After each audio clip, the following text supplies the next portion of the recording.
Doy la cordial bienvenida a todos los asistentes a esta cuarta sesión de videoconferencia del ciclo de entrevistas que estamos realizando a través de la plataforma Meet. Me disculpan un poco porque está llegando todavía mucha gente que tengo que ir admitiendo en la pantalla. Y bueno, como les decía, esta instancia preventiva que está llevando adelante la Fundación, hoy día ya suma su cuarta sesión. Estamos muy satisfechos por la convocatoria que hemos conseguido, pero que nos habla de que es un periodo donde hay muchas consultas, muchas incertidumbres, y por eso nos ha parecido importante contar con un espacio donde directamente especialistas les puedan contestar, orientar, frente a las preguntas que ustedes mismos nos han hecho llegar al formulario.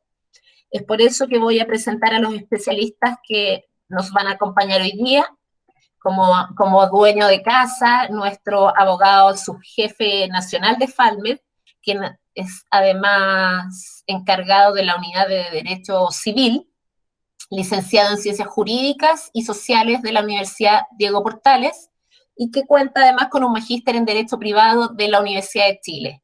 Me refiero a don Pedro Pablo Hansen. Luego también nos va a acompañar el doctor Jorge Lastra Torres, que es el asesor de la Fundación en el área de docencia. Él es médico de la Universidad de Chile, especialista en salud pública y gestión de establecimientos asistenciales. Estudió gestión en salud en la Universidad de Santiago y realizó un magíster en estudios políticos y sociales en la Universidad Alberto Hurtado. Actualmente es profesor de salud pública del Instituto de Salud Pública en la Universidad Andrés Bello y ha prestado asesorías a diferentes empresas de salud pública, del área privada, y por supuesto actualmente asesora a la Fundación. Lo más importante, además, mencionar que actualmente es el director del Hospital Luis Calvo Maquena. Y en esta ocasión tenemos una tercera invitada, que es la doctora Alejandra Lozano, médico también de la Universidad de Chile, que se ha desempeñado como asesora de planificación y gestión de salud en el Ejército. Tiene un MBA, magíster en informática médica y un máster en transformación digital. Ha trabajado por años en temas relacionados con lo que hoy día vamos a conversar, asesorando tanto al área del sector público, en el MinSal, y también en el sector privado con empresas de desarrollo de software, así como también asesorado en la atención clínica directamente en el Ejército. Así que desde ya los dejamos cordialmente presentados y vamos a comenzar con el primer tema, que es de qué hablamos cuando hablamos de telemedicina, qué entendemos por telemedicina y cuál es el marco legal al que nos enfrentamos sobre este recurso.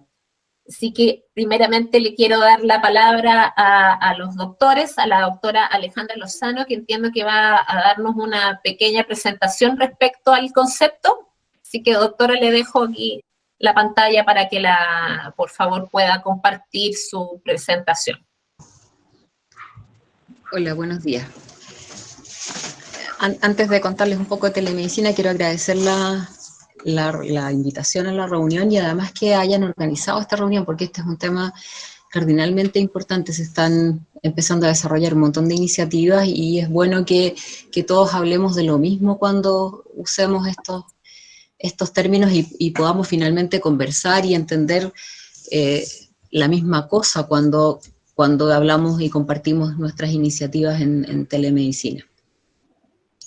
Yo les voy a hacer un repaso por los conceptos que andan dando vuelta, por los términos que estamos acostumbrados a usar cuando hablamos de telemedicina, tratando de hacer una distinción entre el significado de los términos que coloquialmente estamos usando y lo que la literatura en algo ha ayudado a generar un consenso. No hay un consenso general en cuanto a los conceptos, a los términos. estamos todavía trabajando en eso, pero probablemente el documento de la OPS de 2016 es lo que más nos acerca a tener una clasificación y algunas definiciones en torno al tema. Cuando hablamos de telesalud o de telemedicina, los dos términos se usan en forma indistinta, estamos en el fondo hablando de que queremos resguardar o bien optimizar la continuidad del cuidado mediante el uso de herramientas de tecnologías de la información y de las comunicaciones. O sea, este es el saco mayor, este es el grupo grande. Aquí están todas las iniciativas, todos los tipos de procesos, todos los tipos de herramientas incluidos. En general usamos más el término telemedicina, pero telesalud está también en la literatura, así que es importante saber que los dos términos pueden intercambiarse.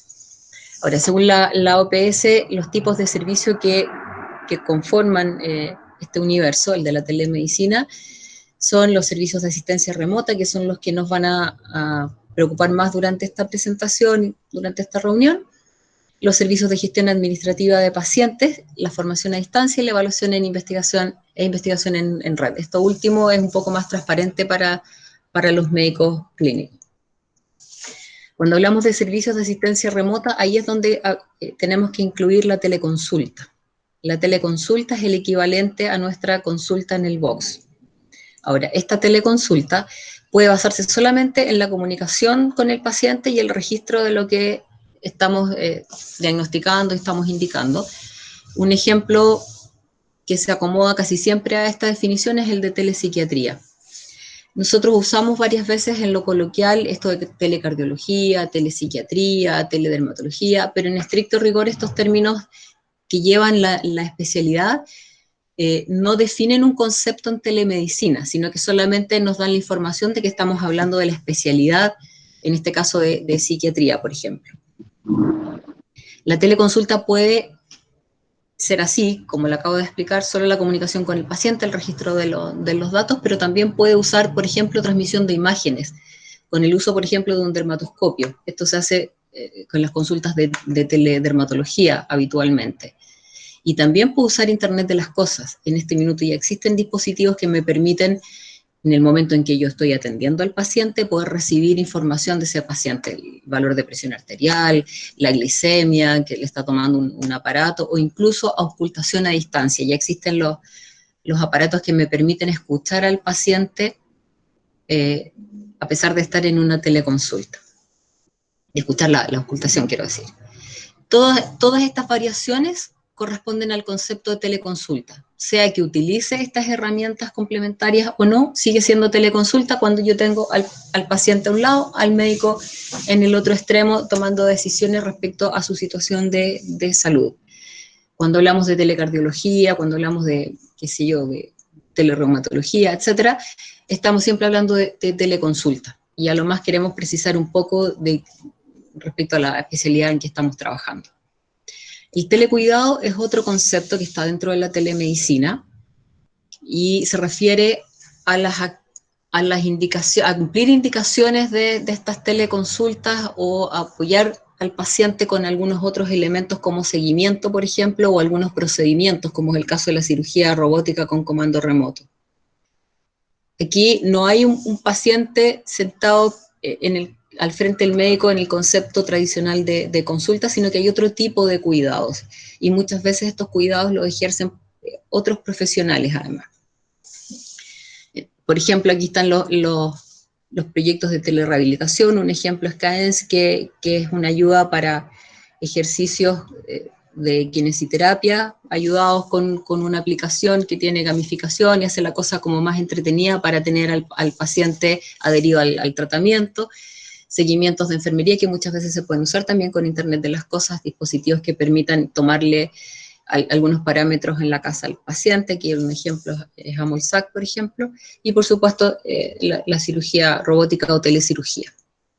Doctora, voy a compartir su presentación en la pantalla si me lo permite. ¿Me da permiso? Lo comparto. ¿No está en la pantalla? No, no está en la pantalla. Ah, entonces estamos en la La tercera. estamos viendo usted en este minuto. Pero igual lo podemos editar cuando hagamos la edición final del video, así que la información puede ir encima de su Ya, por voz. favor, sí, porque decía mostrar mi pantalla, pensé que había conseguido hacerlo. Perfecto. Ahí yo también Ahí se está viendo. Ok. ¿La siguiente? Sí, no, con esta estamos... Seguimos con los servicios de asistencia remota, que son básicamente los que nos preocupan en esta reunión, porque es donde hay básicamente un paciente y un profesional en alguna parte de la cadena usualmente. La telemonitorización, que también la llaman televigilancia en algunos casos, corresponde a la monitorización de ciertos parámetros o ciertos signos vitales o ciertas condiciones del paciente. Usualmente se usa Internet de las cosas, o sea, la medición, por ejemplo, de la presión arterial, que es transmitida hacia un centro donde se evalúa, hacia la consulta del médico, hacia un centro de enfermería, etc.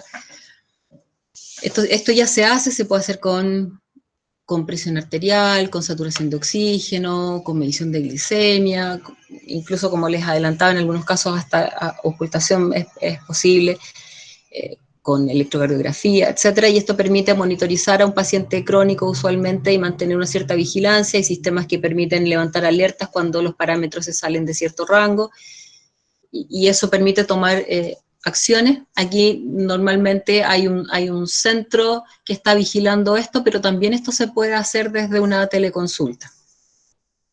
Aquí yo sugiero evitar el término de teleasistencia, porque se ha usado para muchas cosas distintas. El término teleasistencia se ha usado para telecuidado, se ha usado para telemonitorización y se ha usado también para una combinación de ambas cosas. Entonces es mejor evitarlo, a menos que uno tenga la posibilidad en el momento de explicar exactamente a qué se refiere con el término de teleasistencia. El concepto de telementoría es un concepto en el que participan básicamente un médico y un especialista que ayuda a este médico a tomar alguna decisión o a establecer algún tratamiento. Esto puede darse en dos modalidades distintas. En la modalidad de una reunión clínica virtual, que es lo que pasa con el proyecto ECO, por ejemplo, que es un proyecto muy interesante que nació en Nuevo México y ahora tiene un hub en Uruguay, donde para ciertos temas hay reuniones periódicas que ayudan al médico de atención primaria a tener mejor manejo y poder consultar sobre sus pacientes en determinadas áreas del conocimiento médico.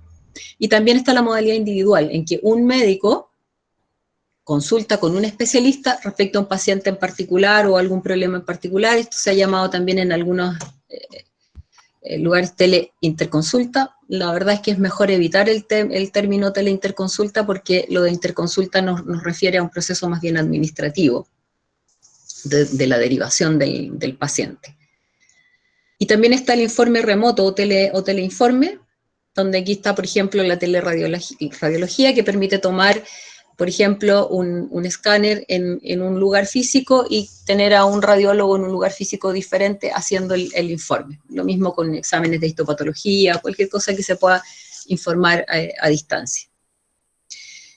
Este conjunto de servicios, ahora avanzamos a la siguiente, es lo que probablemente va a llenar la conversación ahora, pero hay otros servicios también que son parte de la telemedicina. Están los servicios de gestión administrativa de los pacientes, que esto es básicamente lo que tiene que ver con interoperabilidad. Esto es lo que permite que, por ejemplo, la solicitud de un laboratorio, la solicitud de una radiografía, la solicitud de un tratamiento kinésico pueda llegar automáticamente al lugar donde finalmente se va a utilizar esa información sin que el paciente tenga que tomar un papel y llevarlo a otro lado o hacer alguna gestión por sí mismo. Aquí entra también la prescripción electrónica con dispensación remota. Esto también implica que haya una interoperabilidad de la que todavía, desgraciadamente, no podemos disfrutar acá, pero está en nuestro futuro, esto lo vamos a tener en algún momento, la posibilidad de que el médico haga una prescripción en un lugar físico, en su consulta, en un hospital, etcétera, y la receta pueda ser mirada y dispensada en un lugar completamente diferente, por ejemplo, una farmacia particular.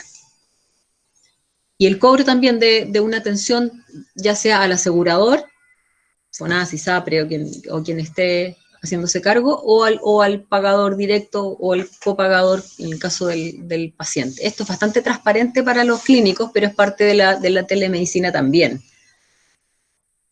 En la siguiente tenemos lo que tiene que ver con formación a distancia, que también se considera parte de telemedicina porque influye mucho en el nivel de salud de la población. En la medida en que yo tengo mejor preparados a los pacientes, a sus cuidadores y a los profesionales que los atienden, evidentemente que puedo conseguir un mejor nivel de salud, y por esa razón, a pesar de que es un concepto de educación, se incluye también dentro de la telemedicina.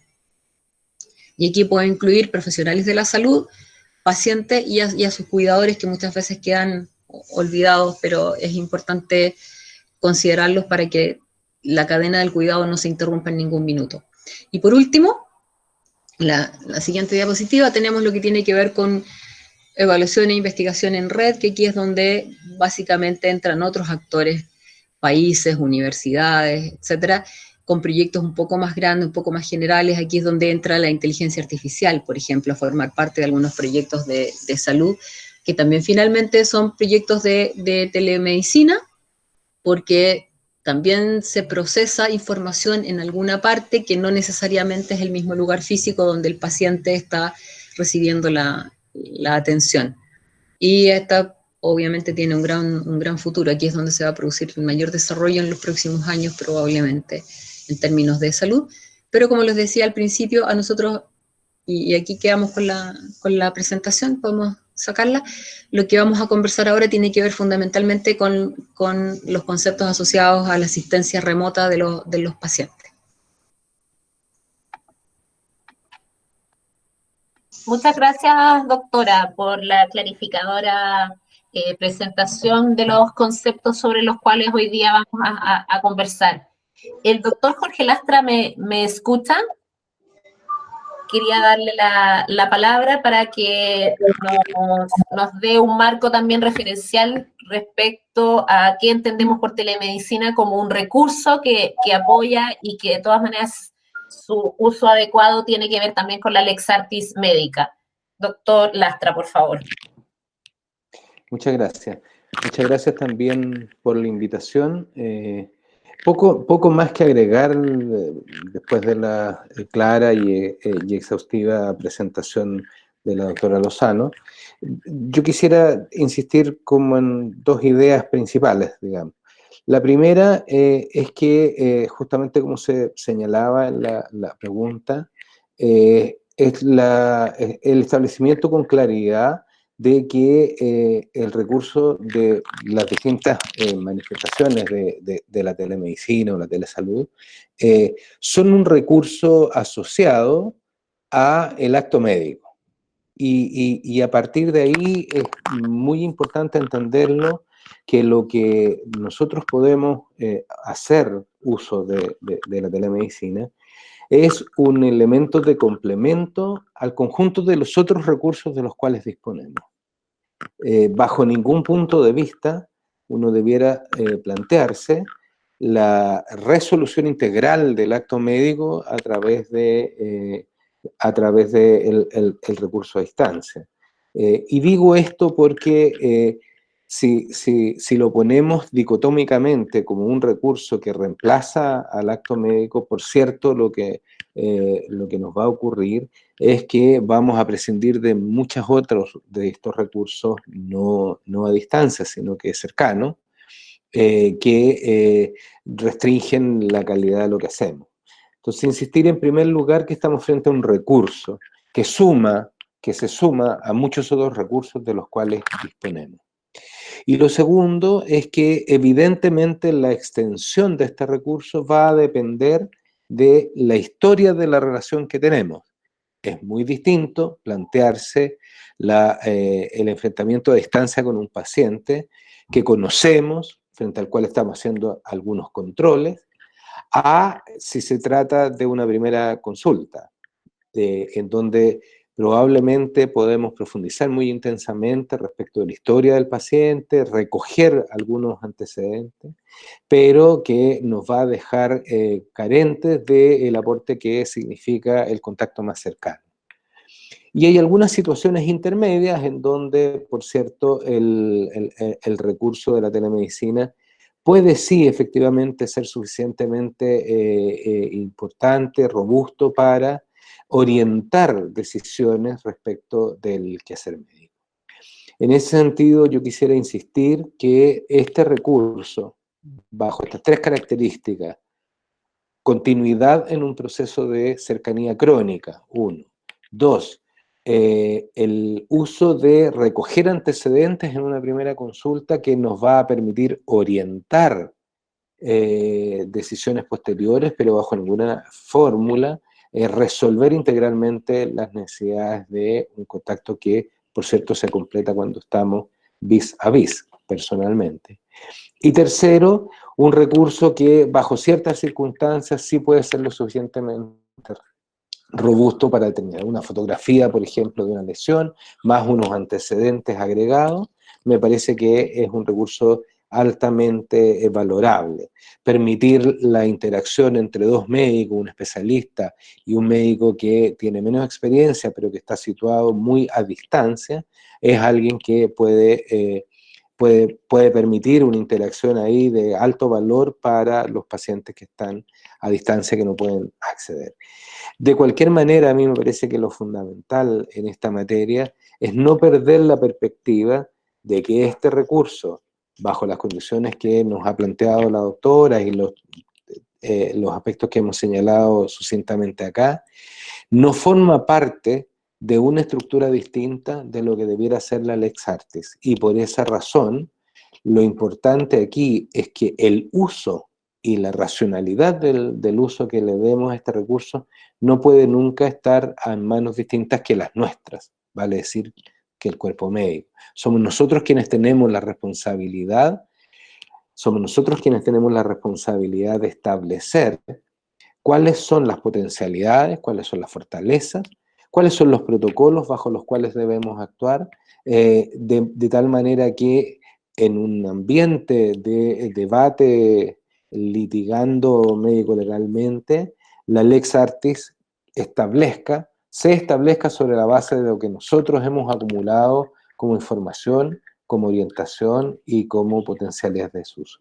Por eso a mí me parece que la parte, desde el punto de vista legal, que el análisis de este recurso en el marco de la Lex Artis es lo que nos parece más importante, y por eso me parece que nuestro abogado puede hacer un aporte importante en esta materia.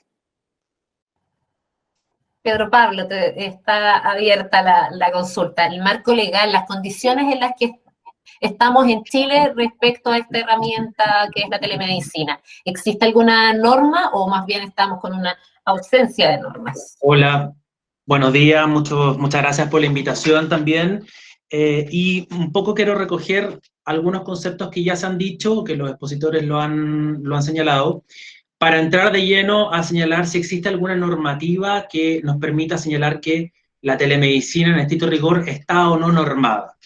En primer lugar, como señalaba la doctora, bueno, la telemedicina no es nueva, en Chile por lo menos ya lleva más de 20 años, en distintas formas, pero lo que nos interesa, digamos, en esta presentación es lo que se llama la teleconsulta sincrónica, vale decir, médico-paciente que están siendo atendidos mediante el uso de tecnologías y de forma sincrónica quiere decir que al mismo tiempo, o sea, se están viendo y se están atendiendo. Respecto de eso, habría que señalar que no existe una norma, de hecho, expresa, o una ley, podríamos decir, que regule propiamente tal la telemedicina o el uso de la telemedicina. Lo que tenemos, de hecho, son normativas. Por ejemplo, tenemos la norma técnica de FONASA, mediante la resolución 277, modificada últimamente a fines de marzo, que lo que hace es establecer ciertas condiciones sobre las cuales debe darse el uso de la teleconsulta de forma sincrónica. Establece ciertos requisitos de las plataformas, establece ciertas, incluso tiempo en el cual deben ser efectuadas de acuerdo a ciertas especialidades, etc. Y incluso también detalla, por ejemplo, qué especialidades debieran ser en una primera consulta o pueden ser en una primera consulta y qué especialidades no pueden ser hechas en una primera consulta. Vale decir, lo que hace esta norma es un poco darnos un cierto patrón, ¿ya? Pero no existe una ley propiamente tal que nos permita decir, bueno, existe una legislación que la regule. Esto no quiere decir que en estricto rigor, un médico, al ejercer la teleconsulta, está actuando de forma ilegal o al margen de la ley, sino como la ley no ha podido todavía regular esto. Entonces, ¿cómo se va regulando? Por medio de protocolos, como decía el doctor Lastra, vale decir, ustedes mismos van a establecer ciertos protocolos de cómo se debe hacer el procedimiento de la teleconsulta. Hay que agregar también que al ser una teleconsulta igualmente es una relación médico-paciente y tiene la aplicación de la Ley de Derechos y Deberes de los Pacientes. Por lo tanto, se aplica igualmente. También se aplica también lo que dice relación con la Ley de Protección de Datos Personales. Por lo tanto, en la aplicación o en el uso de la teleconsulta, igual deberemos aplicar o crear ciertos protocolos que nos permitan no salirnos del margen de la ley que regula la Ley de Protección de Deberes o otras leyes que son generales y que se aplican en toda relación médico-paciente. Como ya decía, igualmente también se han creado también guías o guías prácticas que se llaman de las buenas prácticas médicas, que lo hizo el Centro Nacional de Sistemas de Salud e Información, y en la cual establece precisamente para la teleconsulta qué requisitos o qué prácticas debieran hacerse, ¿ya? No, como yo ya relaté anteriormente, no es una norma, no es algo que está escriturado en el diario oficial, ni mucho menos, pero son ciertos protocolos. Porque finalmente, la Lex Artis, o como ya hablaba, digamos, el doctor Lastra, los protocolos y todos los van haciendo ustedes. Vale decir, en la medida que los mismos médicos establecen protocolos en los cuales debe hacerse cierta comunicación o requisitos mínimos por los cuales se va a entablar una teleconsulta, de esa forma finalmente los tribunales de justicia lo que harán es verán, bueno, ¿qué dicen los médicos al respecto? ¿Cómo se regula esta teleconsulta? Porque ustedes mismos van a ir regulándola o van a ir creando esos protocolos. Por lo tanto, en definitiva, si bien no existe una norma expresa que la regule tan al callo, tenemos las normas generales, que es de aplicación básica, de hecho, de todo tipo de relación médico-paciente, y también todos los protocolos que se van a ir creando en hospitales, en servicios, etcétera, más allá también de la norma técnica que ya hablé, que es la única, por decirlo de alguna forma, que regula de una forma más específica lo que es la teleconsulta sincrónica y que incluso incorpora 40 especialidades para poder ser atendidas. Pedro Pablo, y en ese sentido, y en recogiendo la preocupación de los médicos, ¿hasta dónde se puede llegar con la telemedicina? ¿Cuáles son las limitaciones que tiene?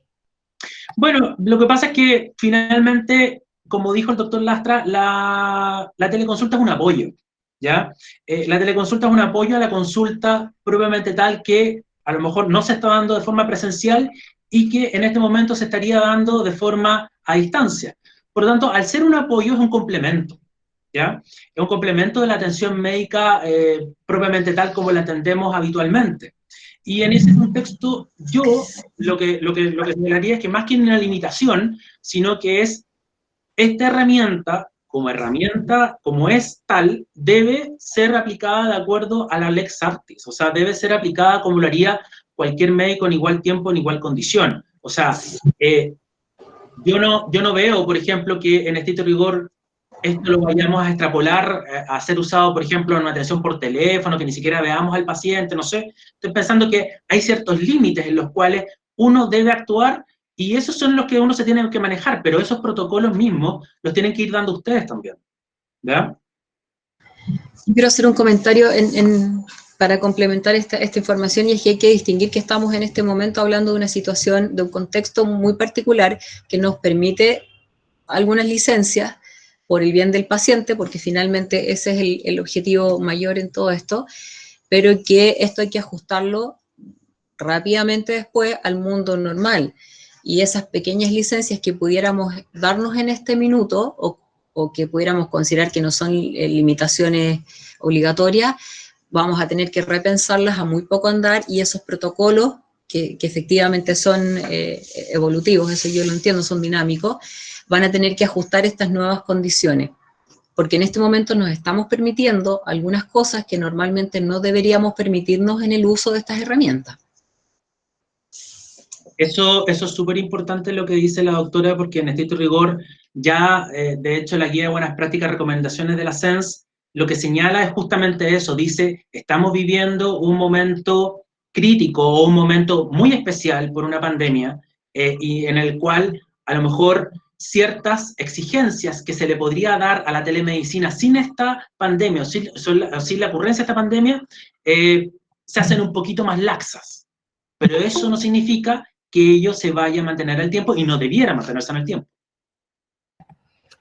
Una duda que se presentó y que también la estamos viendo en el chat, la voy a dividir en dos, tiene que ver con que si existe alguna resolución que haya autorizado la telemedicina en modalidad de libre elección, porque está esta confusión de que FONASA le dio, o sea, registró solo algunas especialidades y ahí hay otro espacio donde no entienden si esto está en el ámbito privado y si además está para todas las especialidades. A ver, déjame plantear, Pedro Pablo, déjame plantear la segunda parte. En concreto, lo que, tal como se señalaba antes, estamos en un minuto en donde un recurso que ya lleva más de 20 años de explotación en el mundo,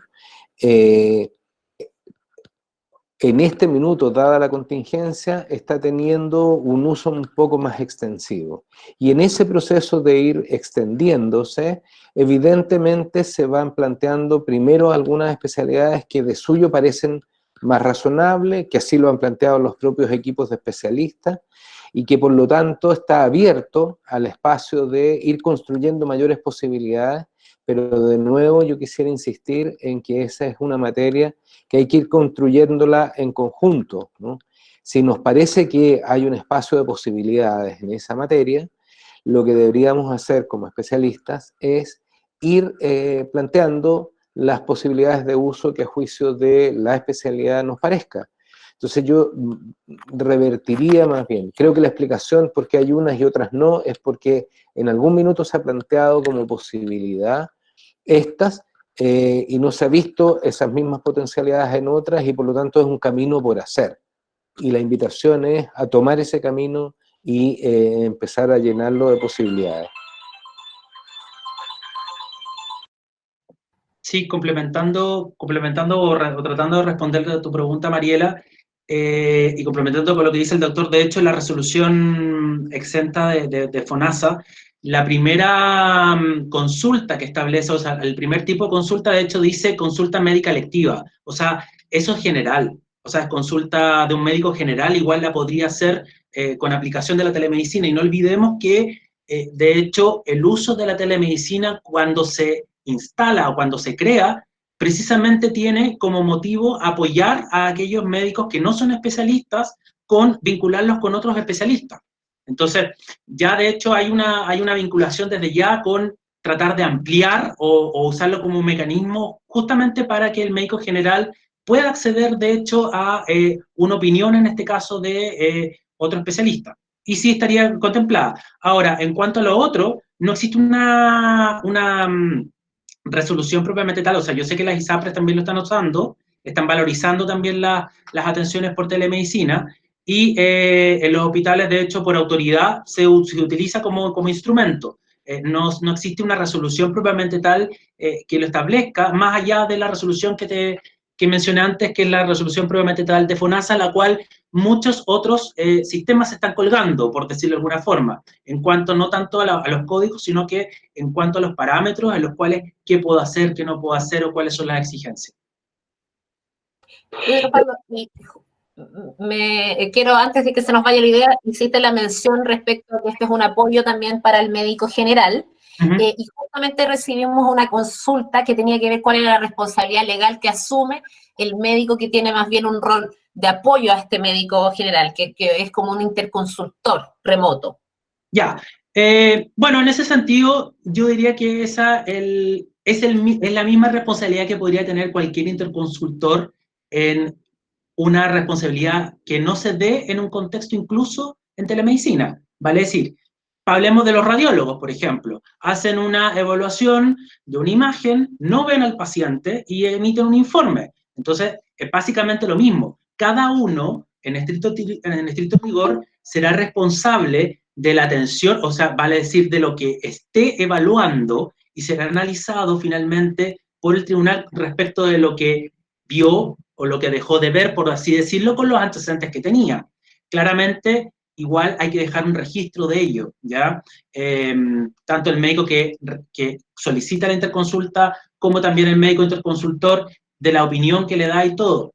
Es muy importante también señalar que el interconsultor, en este caso, cuando se dan, por ejemplo, estos escenarios en los cuales no ve al paciente y todo, también haga en su informe, lo que fuere, las aprehensiones al respecto. O sea, estoy haciendo este informe diagnóstico con los antecedentes que tengo, ¿ya? Ese es básicamente, yo lo daría como recomendación en todo, de hecho, en cualquier tipo de atención, sea o no de teleconsulta, ¿vale? Es decir, hacer la aprehensión respecto de yo estoy atendiendo, o yo estoy evaluando esta imagen o lo que fuere, o esta patología con los antecedentes que tengo en este momento. Sí, el registro es cardinal en realidad en toda atención médica, no solo en telemedicina, en eso comparto. Pero probablemente como la mayor vulnerabilidad está en telemedicina, empieza a ser como el doble de importante en este caso. Todo tiene que quedar registrado. Las limitaciones con que se toman las decisiones, los argumentos con que se toman las decisiones, el tipo de atención que se está dando, el objetivo de la atención, porque una teleconsulta puede tener más de un objetivo, no es tan obvio el objetivo de la atención. A veces es simplemente ser capaz de diferenciar si el paciente tiene que ser llevado físicamente a algún otro lugar o puede quedarse en su casa. El objetivo de la atención tiene que quedar súper claro para no exigirle con posterioridad a ese registro información o decisiones que en realidad no se pensaban tomar en esa teleconsulta. El registro efectivamente es cardinal y además debe guardarse. No solamente debe registrarse esa atención, sino que se guarda con el mismo concepto de ficha clínica, al mismo tiempo. Muchas gracias, doctora. Y respecto a la importancia del registro, esperamos tener unos minutos especiales para poder extendernos un poquito más. Finalmente, para cerrar este primer tema o materia respecto al marco legal de la telemedicina, voy a cerrar con dos preguntas. Si consideran que hay especialidades más riesgosas para la práctica de la telemedicina, que fue una consulta que nos llegó, y una pregunta que nos llegó por el chat, que nos pedían aclarar. A ver si me espera un poquito porque se me subió. Ya, aquí está. Nos preguntan por una circular de la Intendencia de Salud que dice punto 7, letra C de la circular número 7 de la Intendencia de Salud. No sé si la conocen y están al tanto y se puede hacer alguna clarificación. El doctor que la envió, si quiere precisarnos un poco más. Eso, entonces volviendo a las especialidades más riesgosas y si conocen esta circular.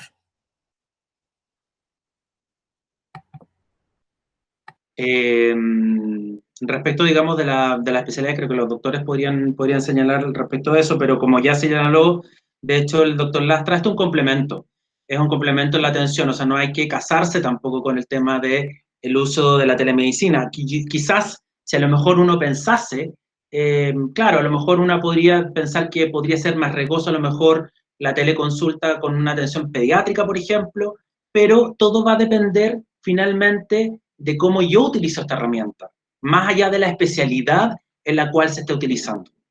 Eso es lo que yo creo.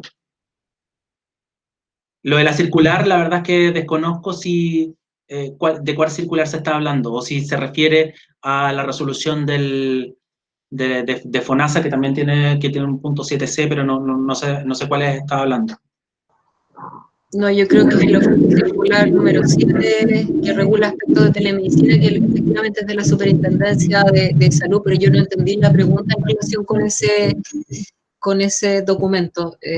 Aprovecho de compartir, el concepto de que el riesgo está básicamente en cómo trabaje uno el tema, más que en qué especialidad estamos trabajando en el momento. Quizás esa pregunta, perdón, quizás esa pregunta de la circular podría quedar para correo electrónico, la podemos contestar más adelante. Sí, no hay problema, y a menos que el doctor quiera entregar el antecedente más específico durante la transmisión a través del chat. Se escuchan algunos micrófonos, así que por favor los invito y les recuerdo la importancia de tenerlos apagados. Acabamos de cerrar ya una ronda de preguntas con el tema de qué entendíamos por telemedicina y cuál es el marco legal. Y vamos a pasar ahora a lo que tiene que ver con prevenciones y buenas prácticas en telemedicina.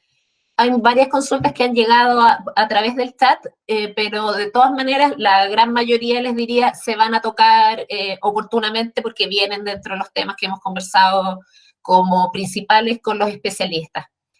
Entonces partiría con la consulta, ¿cuáles son los riesgos a que están expuestos los médicos por realizar atención vía telemedicina? Esta pregunta llegó desde el área pública, pero aplica, yo creo, para cualquier área, pública o privada.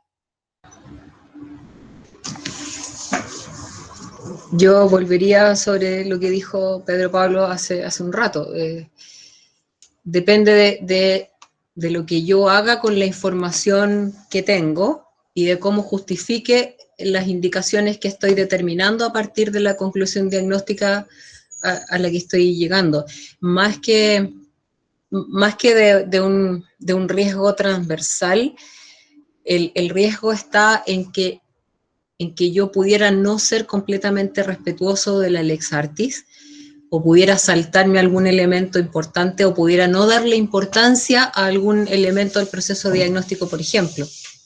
Pero todas estas cosas son manejables y muchas de estas cosas dependen también de la relación médico-paciente, de cómo yo aborde, de cómo yo explique al paciente cuál es el objetivo de lo que estamos haciendo en el momento, cuáles son las limitaciones que tenemos y finalmente qué es lo que vamos a tener que hacer después de esta teleconsulta, porque la teleconsulta es parte de una cadena de cuidado. No es el único evento con el que yo me voy a relacionar con ese paciente probablemente, o con que el sistema se va a relacionar con el paciente. Hay un montón de instancias en las cuales yo puedo tomar decisiones y cada una de esas decisiones evidentemente tiene un riesgo, pero muchos de esos riesgos yo se los puedo comentar al paciente.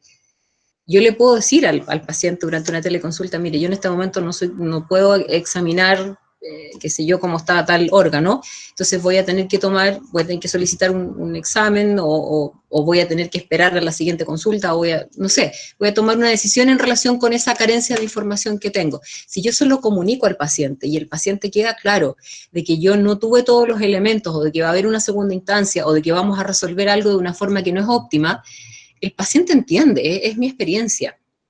Pero sí es muy importante comunicarle al paciente cuáles son las limitaciones que nosotros estamos viendo en ese momento, en esa circunstancia particular. Que, ojo, también se pueden dar en una consulta, en un box, porque en un box pudiera ocurrir que yo no tenga, por ejemplo, un otoscopio para poder hacer un examen adecuado, y también tengo que explicarle al paciente esa situación, aunque esté en forma presencial con el paciente. Siempre va a haber limitaciones para la atención. Siempre va a haber algo que me falte o que yo tenga que considerar, además de lo que es evidente. Pero eso se puede conversar con el paciente y se pueden hacer acuerdos con el paciente para continuar el estudio o las indicaciones de una forma que sea posible, con los resguardos de que si no estamos eligiendo el camino óptimo, el paciente lo sepa que no es el camino óptimo y sepa cuáles son las alternativas que tenemos y por qué estamos eligiendo la alternativa que elegimos. Los pacientes normalmente entienden cuando uno les explica. Lo que pasa es que a veces nosotros, como hemos explicado tantas veces la misma cosa, nos olvidamos de hacer la explicación completa, y ahí sí hay un riesgo. Doctora, y en ese sentido, y una consulta que llegó harto, ¿también se pueden hacer diagnósticos? Sí, se pueden hacer diagnósticos y también tenemos limitaciones. En el mundo físico también tenemos limitaciones para hacer diagnósticos o hipótesis diagnósticas en algún momento. También nos pasa en el box que a veces no tenemos todas las herramientas para plantear un diagnóstico, y muchas veces uno tiene que explicarle al paciente, no sé cuál es la enfermedad que explica esto, y uno tiene que explicarle además cómo sigue. Vamos a estudiar, vamos a descartar primero las cosas más graves, porque así tratamos precozmente si encontramos algo importante o tenemos un cierto alivio si estos exámenes salen buenos. Esa misma explicación que uno le da en el box al paciente cuando no tiene la información completa para poder tomar todas las decisiones, esa misma explicación hay que darla con telemedicina. Y tal vez la diferencia es que uno tiene que resguardarse un poco antes, al inicio de la consulta, explicándole al paciente que hay algunas limitaciones. Esa sería la diferencia en realidad. Perfecto, doctora. Y el abogado Pedro Pablo. Sí, no, es que estaba tratando de encender el micrófono, pero justamente concuerdo absolutamente con lo que dice la doctora Lozano. O sea, finalmente, ya, los riesgos que uno atisba, como al principio, si uno se enfrenta a una teleconsulta sincrónica, primero es, bueno, no tengo al paciente, no le puedo hacer un examen físico. Eso es como lo primero y lo que causa mayor escozor, podría decirse de alguna forma. Pero se puede suplir, o ese como riesgo en estricto rigor se puede suplir siempre con la información previa, ¿ya? O sea, en estricto rigor, y lo vamos a ver más adelante, si el tiempo lo permite en esta entrevista, en la medida en que yo le informo al paciente que esto es una atención, la cual obviamente es un complemento, que carece obviamente de poder hacer el examen físico, y por lo tanto los diagnósticos también van a estar sujetos a esa carencia prácticamente, y el paciente lo acepta, en estricto rigor ya hay un riesgo disminuido, ¿ya? Y por otro lado también, en medicina en general, todos los diagnósticos son presuntivos hasta que se logre una mayor determinación de lo mismo, ¿ya? Por lo tanto, también hay que ser cuidadoso en el momento en el cual uno escribe o detalla la ficha clínica, no sé, pues patología, me parece que esto podría ser atribuible a tal cosa. A lo mejor no casarse con un diagnóstico propiamente tal, porque se carecen de ciertos elementos. Pero el otro riesgo que también uno podría ver en la aplicación de la medicina dice relación con otro tema que vamos a ver también, que es con la fuga de información propiamente tal, ¿ya? O que es con la confidencialidad. Porque precisamente ahí tiene que ver con el uso de este tipo de plataformas que permite o no resguardar la confidencialidad entre médico y paciente, de forma tal de que no se vulnere tanto en la ley de derechos y deberes de los pacientes como la ley de protección de datos personales. Yo diría que esos son más o menos los riesgos, pero también ese riesgo que existe de fuga de información que es posible, también se puede, en estricto rigor, disminuir también con la información que uno le entrega al paciente. Vale decir, sobre todo, de hecho, sobre todo en el tiempo, digamos, que nos estamos viendo enfrentados, en el tiempo de esta pandemia. O sea, si yo le informo al paciente y le digo, mire, existe, digamos, esta forma de hacer teleconsulta, pero también existe el riesgo de que esta información se vulnere la confidencialidad porque, no sé, estamos usando una plataforma, a lo mejor no es la adecuada todavía o lo que sea, o aunque tengamos la mejor plataforma, podría verse vulnerada. Entonces, si yo informo eso previamente al paciente, el riesgo claramente disminuye. Gracias, Pedro Pablo. El doctor Jorge Lastra creo que está pidiendo la palabra.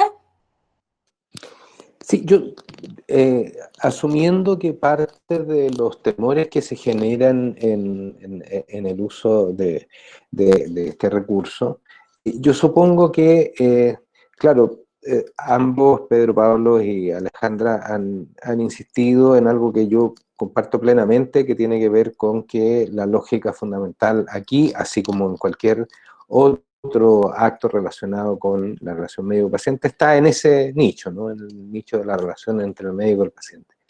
Probablemente surge alguna preocupación adicional y mayor cuando finalmente en la interacción médico-paciente nosotros estamos mediados a través de servir a un prestador, un hospital, una clínica, alguna cadena de centros médicos, y ahí pudiera plantearse la expectativa de parte del dueño de la empresa, digamos, una exigencia que pudiera generar tensiones desde el punto de vista de lo que nosotros creemos que es posible y lo que nos están pidiendo que sea posible.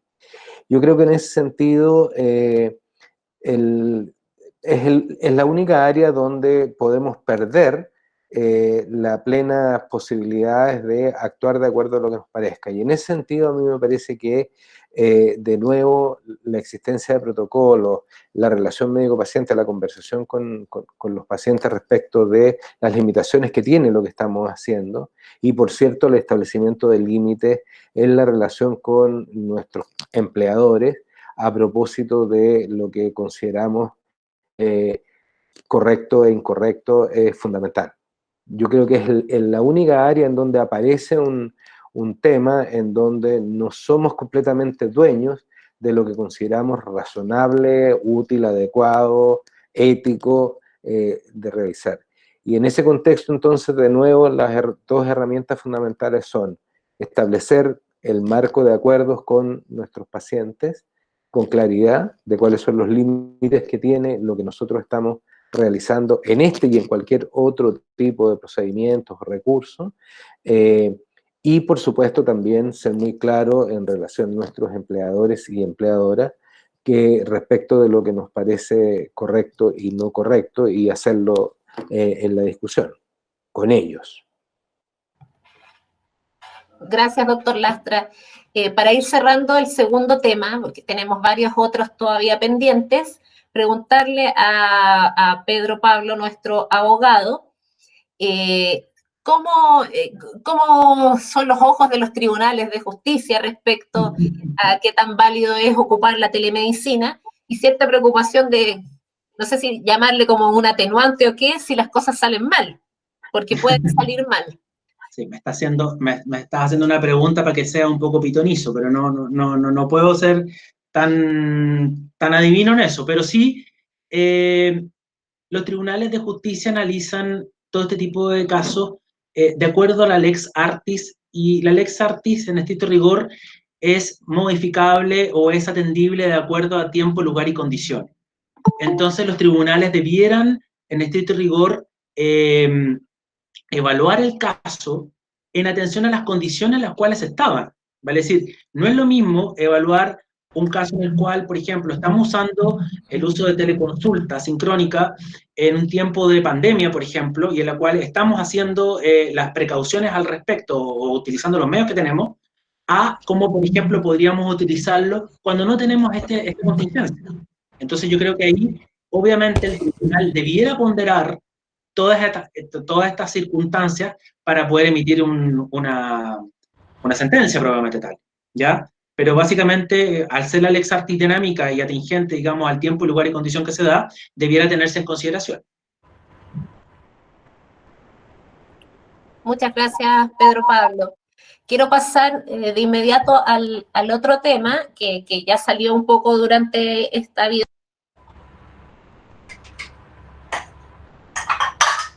Perdón, parece que se me apagó el micrófono. Les decía que queremos pasar al tercer tema, que tiene que ver con la importancia de llevar el registro. Hago la consulta a la doctora Lozano. Fue la siguiente: al momento de realizar una teleconsulta por el medio que sea, videoconferencia, telefonía o email, ¿qué opciones de respaldo institucional existen ante el registro y que la realización de dicha consulta sea considerada como un control clínico del paciente? Aquí tenemos que considerar dos escenarios distintos. Uno, el escenario de la pandemia, donde vamos a utilizar herramientas que en realidad no son plataformas de telemedicina, y entonces hay una responsabilidad compartida entre el profesional y la organización para definir cuál es la forma de registrar esa atención propiamente tal. La organización tiene la responsabilidad de generar un protocolo de trabajo para que todos lo hagan de la misma manera en la organización.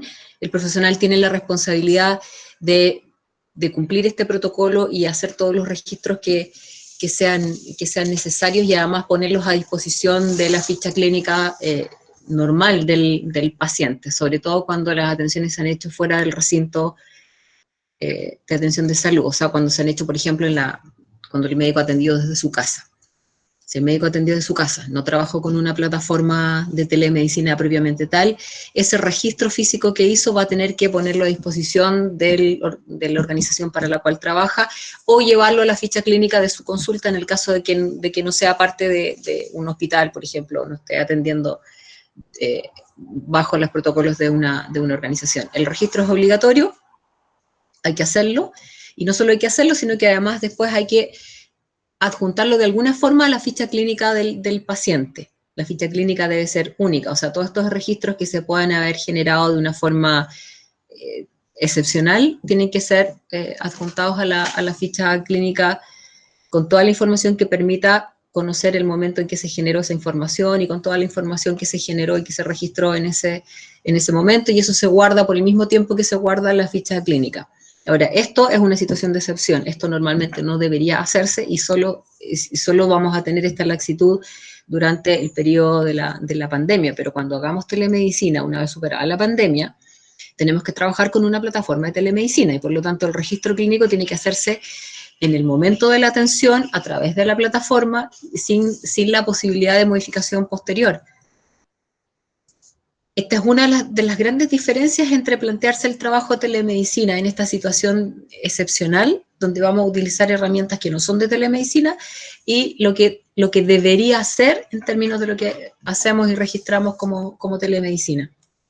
La gran diferencia es que en este momento vamos a usar plataformas que no nos permiten registro clínico y no nos permiten tampoco usar el registro clínico de nuestra organización. Pero a muy poco andar vamos a tener que utilizar una plataforma de telemedicina que sí me permita el registro o me permita acceder a mi registro clínico electrónico, al de mi organización. Cualquiera de esas dos cosas tiene exactamente el mismo valor, que la plataforma me permita registrar estas atenciones directamente o bien que me lleve mediante una integración directamente a la historia clínica electrónica que tiene mi organización. Hay organizaciones, dígame. Y creo que por la pregunta es como que se provoca una confusión que parece obvia, pero siempre es importante lo obvio, recordarlo, porque a veces de obvio se olvida. En ningún caso la grabación de la videoconferencia es el registro. En ningún caso es el registro. El médico tiene la obligación de registrar como antecedentes los antecedentes, como alergia las alergias, como diagnóstico el diagnóstico, como plan de tratamiento, con todas las indicaciones farmacológicas y no farmacológicas que corresponden a esa teleconsulta en particular. Porque esas son conclusiones a las cuales llegó a partir de esa videollamada. La videollamada en sí misma no es la atención. Y en ese sentido, entonces, ¿se debería llevar una ficha clínica en papel de los pacientes o solo digitalmente? Que creo que lo respondió un poco con la... En esta situación de excepción, yo creo que vamos a tener que permitirnos de alguna forma tener un registro en papel que después se pueda adosar a la ficha clínica del paciente. No es el ideal de ninguna manera, pero si somos ordenados nos vamos a poder proteger de poder tener más adelante la información que permita tomar las siguientes decisiones, porque toda la información esta se va acumulando y va a impactar en decisiones posteriores también, no solamente en la decisión que hoy día yo estoy tomando para hacer una indicación, sino que además en la evaluación que yo más adelante o que otro médico más adelante pueda hacer de ese paciente. Por eso que es súper importante no perder la información de ninguna de las consultas, independiente de cuál haya sido el mecanismo por el cual atendimos al paciente. Si nuestra organización no tiene un registro clínico electrónico, este documento en papel simplemente se adosa a esa ficha en papel. Si nuestro sistema, si nuestra organización tiene un sistema de registro clínico electrónico, probablemente hay que pedirle a la organización que protocolice el cómo lo vamos a adjuntar, cómo vamos a subir esta información, si la vamos a escanear y a subir en un documento aparte, si se va a hacer un archivo diferenciado, etc. Eso ya pasa un poco por las decisiones de manejo de archivo de la organización, pero lo que sí es transversal es que tenemos que registrar todo y que ese registro tiene que ser adjuntado después a la ficha clínica del paciente, cualquiera sea el formato que esa ficha tenga. Y eso se tiene que guardar por el mismo tiempo que se guarda cualquier ficha clínica, los mismos 15 años. Mariela. Pedro Pablo. No, solamente quiero ser un poco categórico también con lo que y concuerdo absolutamente con lo que dice la doctora Lozano, que finalmente el respaldo de la atención del médico, sea en consulta tradicional o mediante teleconsulta, es la ficha clínica, ¿ya? Esa no es la grabación de la videollamada, ni mucho menos ni nada, sino que es el respaldo ya sea electrónico, físico, si no tengo la posibilidad de poder hacerlo. Y de hecho, mediante ese recurso, yo puedo usarlo a mi favor, como por ejemplo, dejando algunas indicaciones o dejando algunas aprehensiones. Por ejemplo, se atiende a este paciente, no puedo hacer el examen físico, me parece que el diagnóstico podría ser compatible con tal cosa, me explico, o sea, esa es la forma en la cual yo hago registro, ¿ya? No mediante la grabación propiamente tal de la videollamada. Por lo más, yo no podría grabar, por ejemplo, el paciente si es que este paciente no tuviera, digamos, el consentimiento tampoco de la grabación, y viceversa tampoco, ¿ya? Solamente tendría que haber un consentimiento mutuo para grabar. Y eso podría a lo mejor ser algo complementario si yo quiero. Pero en estricto rigor, el registro es la ficha clínica, como lo dijo la doctora. Yo quisiera agregar además que no olvidemos que en los estándares de acreditación, en el ámbito de registro, está absolutamente claro y establecido que el registro debe ser único, debe ser personalizado por cada paciente y debe ser a través de en un solo aparato, digamos. Si es electrónico, en la ficha clínica electrónica del paciente, o si es en papel, es en papel.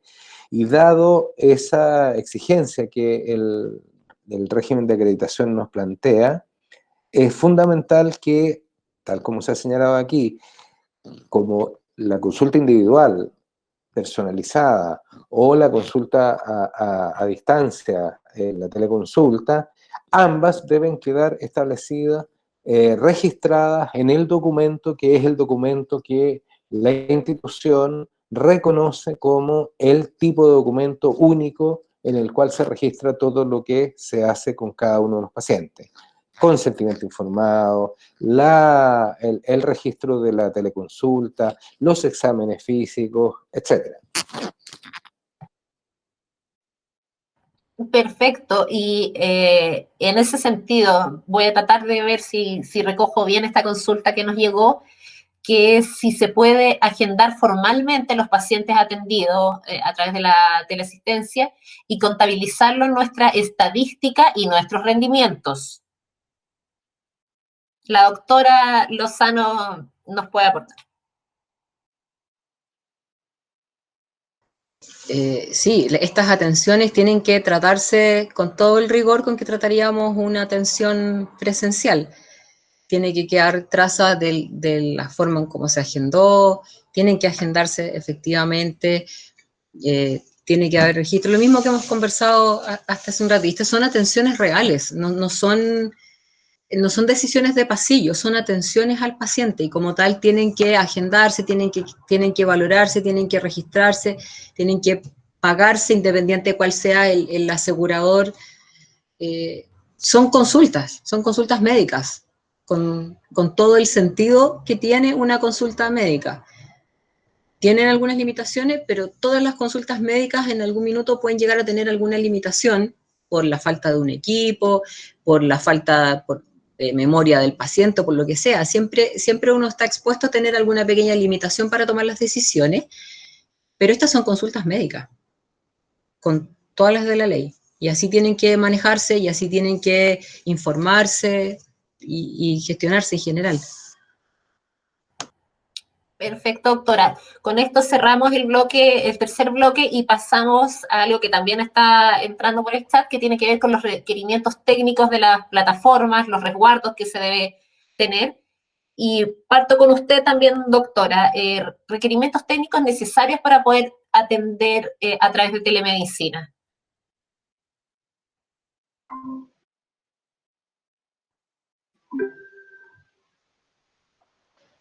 Está sin micrófono en este minuto, doctora.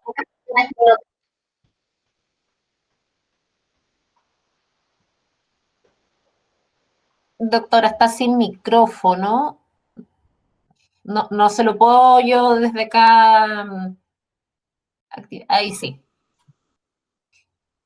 Estoy tratando de mostrarla, de compartir la pantalla. No sé si esta vez me irá a resultar. Parece que no. Es que parece que no tengo activo el botón compartir finalmente. Yo lo cliqueo, pero no pasa nada. A lo mejor me puede ayudar con la presentación que tiene allá, porque la las diapositivas que venían a continuación de lo que mostramos recién tienen algo que ver justamente con los requerimientos. Es la misma PPT, ¿no? Sí, ya. La diapositiva que sigue. Que ahí de nuevo entramos en la distinción de la etapa en pandemia, donde nos permitimos algunas libertades, y la etapa posterior a la pandemia, donde ya tenemos que trabajar la telemedicina como corresponde. Durante la pandemia, los requerimientos que estamos solicitando son bastante más laxos. Ahí, la diapositiva que sigue a la última que mostré. Debiese ser eso. Requerimientos de las plataformas. Esa yo no la estoy viendo todavía, pero me imagino que ya viene. Estaba diciendo que había que hacer la distinción entre esta etapa de pandemia, donde nos permitimos algunas licencias, y la etapa posterior a la pandemia, donde ya no deberíamos permitirnos ninguna licencia. Durante la etapa de pandemia, tenemos que tomar en cuenta algunos aspectos generales de seguridad, y en ese sentido hay distintas plataformas que, sin tener la intención de trabajar con telemedicina, pudieran eventualmente ayudarnos en este proceso. Hay algunas, yo no sé si se está viendo la presentación, la diapositiva, porque yo todavía no puedo. No, la verdad, Mariela, es que no se está viendo, solamente se está viendo la primera, la número 1. Sí, es lo mismo que veo yo, pero en esta presentación está el ejemplo de las cosas que hay que evitar, un poco más arriba. Está el ejemplo de las plataformas que hay que... ¿no? ¿O sigue mostrando solo la primera? Ahora no se muestra nada. No. Bueno, hablando de las plataformas, hay varias plataformas posibles que por esta emergencia podemos utilizar. Si vamos a utilizar Zoom, tendremos que usar Zoom for Healthcare, que es la versión que desgraciadamente es de pago, de Zoom para uso médico. Y siempre en el entendido de que si estamos usando una solución transitoria, eso tenemos que usarlo solamente durante un tiempo. Hoy día, mañana, la próxima semana estamos autorizados a usar cosas como Meet, por ejemplo, pero ya una vez que haya pasado la pandemia tenemos que adaptar nuestros sistemas y empezar a usar una plataforma que sea una plataforma de telemedicina propiamente tal. Durante la pandemia tenemos que cuidar medianamente la confidencialidad, el lugar donde está el paciente, el lugar donde estamos nosotros, que sea un lugar relativamente privado, que estos sistemas no sean de los que tienen la peor seguridad del mundo, que por lo menos nos aseguremos de una ciberseguridad mediana, pero no podemos elegir cualquier plataforma y pensar seguir usando la misma, aunque nos permita verle el rostro al paciente, porque después sí nos van a exigir, incluso los pacientes, que esto sea tratado con toda la confidencialidad, con toda la seguridad que corresponde a una atención médica propiamente tal. El lugar donde se almacena la información o donde se graban estas presentaciones también hace diferencia, y todos esos cuidados que en este momento podemos tomarlos un poco con Andina, con hacer una vista gorda. Cuando ya estemos en pleno régimen no vamos a poder permitirnos esas licencias. Todas estas plataformas no tienen escalabilidad para poder convertirlas en una plataforma de telemedicina. O sea, las vamos a usar durante un tiempo y después las vamos a desechar, no las vamos a convertir en otra cosa. Las plataformas que son de telemedicina propiamente tal, evidentemente que las podemos empezar a usar desde ya si tenemos la posibilidad de comprar alguna. Bueno, no importa. Sí, gracias. Y a esas plataformas de telemedicina sí les tenemos que pedir que nos permitan ingresar un consentimiento informado, que nos permitan o hacer registro clínico de la atención o conectarse, integrarse al registro clínico de mi organización. Las dos posibilidades son equivalentes. Que tengan un mínimo de trabajo en seguridad, que tengan la posibilidad de hacer una auditoría de cuáles son los usuarios que hicieron los cambios, y que se protejan al menos en lo más básico de los ataques de denegación de servicios, esos ataques en que robots mandan muchas transacciones a un servidor para saturarlo y bajarlo. Al menos de esas cosas básicas tienen que tener algún resguardo. La confidencialidad, por supuesto, pero eso también tiene que ver con el proceso de atención de la telemedicina. Tenemos que preguntarles por los estándares de mensajería y los estándares de lenguaje. En este tiempo de pandemia estamos usando básicamente el lenguaje natural. Pero cuando hablamos de sistemas de información tenemos que usar estándares de lenguaje, tenemos que hablar todos en el mismo idioma para que yo pueda entender lo que escribí 2 años atrás, para que el colega en 2 semanas más pueda entender lo que yo escribí hoy día, y para que en otro centro puedan entender lo que estamos solicitando en el centro nuestro. Eso solo se puede conseguir si usamos el mismo lenguaje para hablar de los diagnósticos, el mismo lenguaje para hablar de los fármacos, y también si usamos la misma forma de entregar los mensajes en el caso de esas plataformas que requieran interoperar con alguna otra. Eso no siempre es obligatorio, pero si tenemos que interoperar de una forma estandarizada. Y lo otro que es importante es pensar en la escalabilidad que pueda tener esta plataforma, porque todos estos sistemas son evolutivos y todos tenemos la experiencia de que la organización en la que trabajamos hace 20 años era muy distinta de cómo es hoy día, y entonces tenemos que presumir que en 10 años más también va a ser diferente. Y por lo tanto, estas herramientas que elijamos tienen que permitirnos avanzar en ese sentido. Si me muestras la siguiente, podemos... Para seguir en el mismo, recogiendo una inquietud que había en el chat respecto de esta atención remota, si se puede hacer una atención no teniendo a la vista la ficha clínica del paciente, porque a veces estoy de forma remota en mi casa, o la institución no me presta, digamos, la ficha, o no me la manda por mail. Ese es un tema que también ha salido recurrentemente en el chat. Ahí hay 2 opciones, hay dos escenarios distintos en realidad, no 2 opciones. El primer escenario es aquel escenario en el cual yo necesito la ficha clínica de ese paciente porque la evolución anterior del paciente me da una información que es esencial para tomar mis decisiones. Si yo sé eso, si yo estoy frente a un paciente que sé que tuvo un evento determinado que puede modificar mucho mis conductas, probablemente yo voy a pedirle a ese paciente que considere esto como simplemente una conversación de transición y arreglemos para que yo pueda atenderlo con la ficha clínica porque es esencial. Eso va a pasar en algunos casos, sobre todo en pacientes con patologías complejas. Y el médico puede decirle al paciente, mire, yo no puedo seguir a partir de ahora porque necesito una información que no tengo, pero la forma de obtener esa información es que nos veamos en tal parte o como sea. Y el otro escenario es en que yo puedo tomar decisiones, porque el paciente viene, por ejemplo, por un episodio agudo, y sin duda el registro de la historia clínica siempre es valioso y me puede permitir elegir entre una cosa y otra, pero es un escenario especial, yo lo estoy entendiendo, tomo mis decisiones y esas cosas que yo iría a buscar en la ficha clínica se las pregunto al paciente por si puedo obtener la información, y si finalmente no puedo obtener la información también puedo comentarle al paciente que vamos a tener que continuar en una instancia posterior por la decisión. Pero lo más probable es que la mayor parte de las veces yo sí pueda tomar decisiones, a pesar de no tener la ficha clínica, preguntándole al paciente. Por ejemplo, cuáles son sus alergias, o ha tenido alergia a medicamentos, etcétera, y de esa forma puedo obtener información que, estando registrada en la ficha clínica, yo no puedo estar leyendo en ese momento. Puedo buscar alguna otra manera. Esos son los 2 escenarios.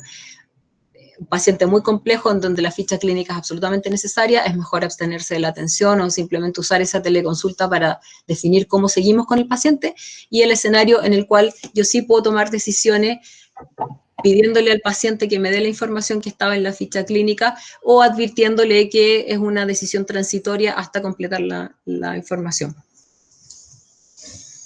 Ahora, yo siempre, como precaución general, tengo que partir la consulta justamente tocando esos temas con el paciente, explicándole cuál es el objetivo de esa consulta y cuáles son las herramientas que yo tengo para poder atender la necesidad del paciente. Y muchas veces va a pasar que yo pueda atender la necesidad más urgente del paciente, que es saber, por ejemplo, si se tiene que hospitalizar o no, pero no voy a poder atender todas sus dudas porque me van a faltar algunos datos. Ahora, volviendo un poco al tema anterior de los requerimientos que que yo tengo que pedirle a estas herramientas para hacer telemedicina o para empezar a usar telemedicina en mi establecimiento o como parte de mi organización, aunque lo haga desde casa, tengo que conversar con mi organización de algunos temas en particular, de cómo vamos a resolver algunos temas en particular. Uno de esos temas que es muy obvio es el de los habilitantes. ¿Con qué computador o si me va a permitir conectarme por un celular o si tengo que usar el internet de mi casa, si usted me va a proveer de una sala dentro del centro médico o del hospital para que yo en esa sala me conecte y usted me va a proveer del internet, etcétera, si esa señal es adecuada, etcétera. Y esto para ambos actores. ¿Cómo está la organización chequeando que el paciente tenga la posibilidad de conectarse o cómo le está proveyendo al paciente la posibilidad de conectarse, etcétera? ¿Cómo se están resolviendo los habilitantes? Eso es algo que, independiente que yo sea médico en mi consulta privada o médico parte de una organización, tienen que estar resueltos antes de empezar a hablar de telemedicina. La solución seleccionada idealmente tiene que ser usable por ambas partes. Esto no es menor porque hay algunas plataformas que son bastante complejas de usar. Hay otras que son bastante simples, pero finalmente todo empieza a ser simple solamente una vez que uno ya lo aprendió. Y en esto la precaución de enseñarle a los actores que van a participar de esto, hay que tomarla en cuenta. No todo el mundo tiene la misma familiaridad con las herramientas de comunicación. Incluso las personas que tienen familiaridad con alguna herramienta de comunicación pueden no tener familiaridad con otra de esas herramientas de comunicación. Están acostumbradas a comunicarse por una vía y de pronto le ponen otra plataforma, entonces alguien tiene que ayudar a estos actores a poder comunicarse de una forma eficiente. Idealmente, además, las plataformas hay que elegirlas pensando en que sean lo más amigables posible. La solución también tiene que estar alineada con las políticas organizacionales. Hay algunas organizaciones, por ejemplo, que no permiten usar Zoom. Entonces, ese tipo de cosas también hay que revisarlos en algún minuto. Tengo que tener alguna forma de resolver el registro, ya lo conversamos hace un rato. Y el paciente también hay que pensarlo un poco, hay que pensar en cómo el paciente se va a conectar, de dónde se va a conectar, qué facilidades le doy yo, qué facilidades necesita el paciente, porque puede ser que para una clínica privada del sector oriente este sea cero problema porque el paciente tiene en su casa computador, internet y todas las herramientas necesarias, pero en otros contextos puede ser necesario proveerle al paciente alguna forma, alguna facilidad para acceder al cuento. Y parece que hay algunos otros elementos en la siguiente diapositiva. Sí. Bueno, esto también de alguna forma lo hemos conversado. La solución tiene que permitir las funcionalidades propias de la especialidad en la que vamos a trabajar. Hay especialidades que pueden hacer teleconsulta con solamente la imagen del rostro del paciente, como telepsiquiatría, por ejemplo, pero hay otros casos en los cuales yo solo puedo hacer la teleconsulta si tengo además algún apoyo, por ejemplo, para imagen. Entonces, esa parte hay que revisarla antes de proponerse hacer telemedicina en la especialidad en la cual uno está parado. Hay que ver los costos también, si hay costos y para quién es el costo, y si es razonable que ese actor asuma ese costo, etc. Una mínima asistencia técnica, idealmente la organización debe proveer, para decirle cuáles son las plataformas, cómo acceder, etc. Y siempre hay que tomar en cuenta que vamos a tener resistencia y por lo tanto, cuando nosotros somos parte del equipo que está tratando de instalar la telemedicina, del equipo de gestión de la organización, tenemos que revisar que efectivamente la gente esté aceptando la idea, que la vaya a usar y proveerle la ayuda para que eso sea más fácil. Y por último, la sostenibilidad del sistema. Si estamos hablando ya de instalar telemedicina propiamente tal, tenemos que pensar en lo que conversábamos hace un rato, en que la plataforma tiene que cumplir ciertos mínimos y además tiene que ser posible mantenerla en el tiempo y que tiene que tener una cierta escalabilidad para poder trabajar después con las otras herramientas que yo tengo dentro de mi organización.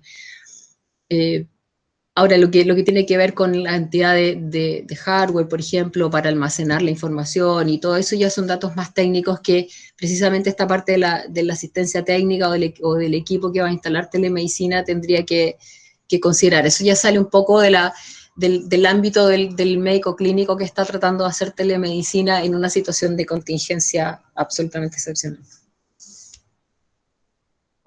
Mariela. Muchas gracias. ¿Pedro Pablo?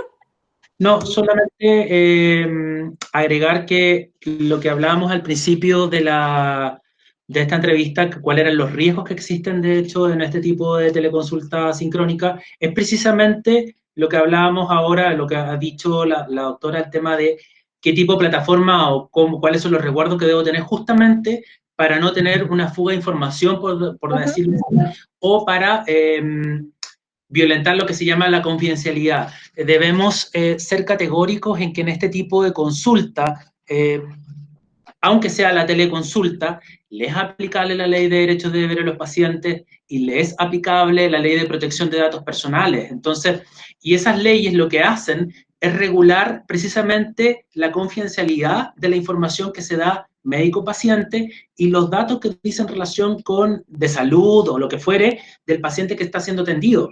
Entonces, si la plataforma en estricto rigor, yo entiendo, por la contingencia ahora podría utilizarse a lo mejor una plataforma que no cumpliese todos los requisitos, pero en estricto rigor debe cumplirlo, ¿ya? Debe mantener esta posibilidad de que efectivamente exista la confidencialidad de parte de la información que se está utilizando. Sin perjuicio de ello, creo que, y lo vamos a ver más adelante, el utilizar una plataforma producto de esta pandemia, lo que fuere, que a lo mejor no cumple todos los requisitos que debiera tener una plataforma que se utilizara, digamos, en una situación común y corriente, debe ser informada del paciente, ¿ya? O sea, que existe la posibilidad, de mayor o menor medida, de que su información, al ser utilizada por una plataforma que administra un tercero, podría ser, de hecho, violentada la confidencialidad de la misma, pero hay que seguir teniendo en cuenta de que esto es una atención médica, y como atención médica tiene la aplicación de todo tipo de ley que dice relación con el acto médico propiamente tal. Pedro Pablo, aprovechando el último tiempo que nos va quedando, me voy a saltar primero un tema que es bien complejo, pero recogiste el tema del consentimiento informado. Entonces quería, si podíamos avanzar en cuál era la importancia en este contexto de realizar el consentimiento informado, porque habían preguntas de, ¿es conveniente hacerlo siempre, por ejemplo? ¿Cómo se debe confeccionar? Quizás contarles también que hay una propuesta de la fundación que se las podemos hacer llegar. Sí, de hecho, en Falmet lo que hicimos fue, a propósito de todas las consultas que teníamos de la instalación o de la expansión, o la gran expansión de lo que es la teleconsulta, nos preocupaba el hecho de que todo este tipo de información o riesgos que existen deben ser informados previamente al paciente. Básicamente, Mariela, es como que si yo entro a una teleconsulta, debo conocer las reglas del juego, entre comillas, cómo se va a dar, ¿ya? ¿Qué atención se puede dar? ¿Qué riesgos pueden existir? A mi parecer, siempre debe existir un consentimiento previo. De hecho, dentro de las recomendaciones finales que podemos dar, es que siempre debe haber un documento, independientemente que deben señalar, por ejemplo, que es posible ser vulnerada la información, que, por ejemplo, en esta atención, a lo mejor, al carecer de posibilidad de hacer un examen diagnóstico, de un examen físico, perdón, los diagnósticos a lo mejor no van a ser certeros, o pueden carecer de cierta complejidad. Todo eso debe ser informado al paciente previamente, y eso se materializa mediante un consentimiento informado. Yo creo que es fundamental. Pedro Pablo, ¿y este consentimiento necesariamente tiene que ser firmado o vale una grabación? Ya, lo que pasa es que vamos a hablar primero doctrinariamente. El consentimiento informado en estricto rigor, si lo ponemos como lo señala la doctrina, es la relación médico-paciente y no necesariamente debiera constar por escrito. ¿Ya? Eso es lo primero que se habla. Ahora, sin embargo, para efectos probatorios o lo que fuere, o también señala la ley para efectos de ciertas intervenciones o que pongan en riesgo la vida del paciente, se escritura. En este caso, lo que yo recomiendo, de hecho, lo que recomendamos en Falmet, cómo hacer o cómo materializar este consentimiento informado. Primero es hacerlo escriturado, ¿ya? Que antes de la teleconsulta se le envía al paciente, por ejemplo, este consentimiento, que el paciente lo devuelva con un correo electrónico y diga, por ejemplo, estoy de acuerdo con los términos, y que antes de empezar la teleconsulta, o sea, al inicio de la teleconsulta, se grabe que efectivamente si el paciente está de acuerdo o no con ese consentimiento informado, siempre y cuando obviamente exista consenso en que se haga eso. Yo creo que de esa forma queda absolutamente resguardado de que existe un consentimiento tanto del paciente a las condiciones en las cuales se está dando esta teleconsulta. Perfecto, Pedro Pablo. Entonces entiendo siempre que lo importante es, informar y chequear que el paciente sepa cuáles son las condiciones en que se va a dar esta atención a través de telemedicina. Y es una situación como bien especial que preguntaron, así que voy a recoger de todas maneras lo que preguntó ese doctor. Al revés, si el paciente graba la teleconsulta, ¿la puede ocupar como un elemento de prueba frente a los tribunales? Si no tiene el consentimiento del paciente, del médico, no. Perfecto, pero si lo grabó y en la cámara apareció que sí, que le preguntó al médico, eventualmente sí. Sí, eventualmente sí, pero en estricto rigor, las grabaciones, perdón, en consulta o lo que fuere, o una grabación, yo requiero el consentimiento del otro, ¿ya? Para poder ser utilizado en otra vía, ¿ya? Más, incluso uno podría decir que si yo me dedico a grabar, por ejemplo, la videollamada, y le digo, ¿sabe qué, señor paciente? Yo voy a grabar todas las consultas que las haga. Ahí yo tengo que tener la disponibilidad de resguardar ese registro, porque eventualmente, por ejemplo, el paciente podría concurrir a los tribunales de justicia y requerir esa grabación, ¿ya? Entonces, si yo me dedico a grabar con el consentimiento del paciente, también debo hacer resguardo de esa información, por si es requerida después posteriormente. Perfecto. Les recuerdo a las personas que están conectadas que les vamos a hacer llegar esta propuesta de protocolo y así podemos avanzar a un tema que sé que es muy importante. Son las 2:30, en realidad deberíamos estar cerrando ya nuestra entrevista, pero hay todavía mucha gente conectada. Si algunos se tuvieran que retirar, y lo cual se entiende por lo extenso que ha sido este encuentro, recordarles que todo esto se está grabando y se va a subir en nuestro sitio web, falmed.cl, y vamos a estar informando oportunamente a través de nuestro Twitter, que es @falmedchile, todos los próximos temas y las próximas entrevistas que vamos a estar tratando, así como un montón de información actualizada sobre la situación sanitaria que está atravesando el país. Sin más demora, paso a un tema de mucho interés que tiene que ver con los documentos médicos en general que requieren firmas electrónicas. Me refiero a las recetas, a las licencias. ¿Es válida la firma electrónica en este tipo de documentos? Y hay mucha preocupación, especialmente en qué hacer con las recetas médicas retenidas, la validez que van a tener frente a la farmacia. A ver, respecto, digamos, de los documentos, aquí hay un problema, por decirlo así, o un problema de tipo fáctico, ¿ya? Y me quiero referir, yo no tendría problema a lo mejor con las licencias médicas, porque las licencias en estricto rigor yo las puedo emitir electrónicamente y en eso todos los entes conversan, como se dice desde el punto de vista informático, entre sí y permitirían efectivamente que el empleador o la institución correspondiente se informe de esta licencia de forma adecuada y de vía, digamos, electrónica. El problema ocurre con las recetas. La receta propiamente tal, la receta simple, en este no estoy hablando con la receta retenida, puede ser elaborada, de hecho, podría ser incluso mandada por correo, firmada, escaneada, y tengo entendido que las farmacias, y va a depender también, podrían incluso admitirla y las admiten, por regla general, ¿ya? El problema radica en el tema de las recetas retenidas, por cuanto, por ejemplo, si nos vamos a la resolución que habla de FONASA respecto de esto, señala que esto debe ser mediante una firma electrónica avanzada.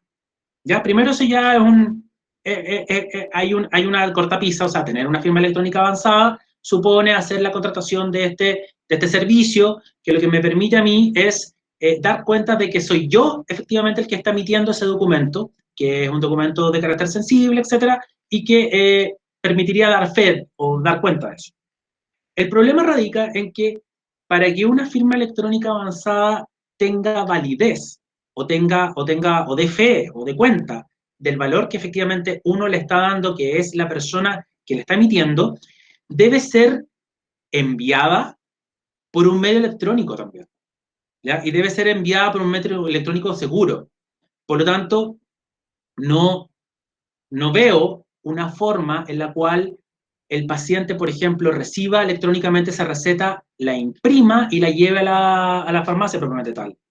A mi parecer, la farmacia se la va a rechazar, probablemente tal, porque en primer lugar no creo que conozca la firma electrónica avanzada y en segundo lugar, porque no está siendo enviada, de hecho, de forma electrónica, ¿ya? No me da fe el documento, si yo le imprimo, de que esa firma electrónica es propiamente tal, la firma normal, ¿ya?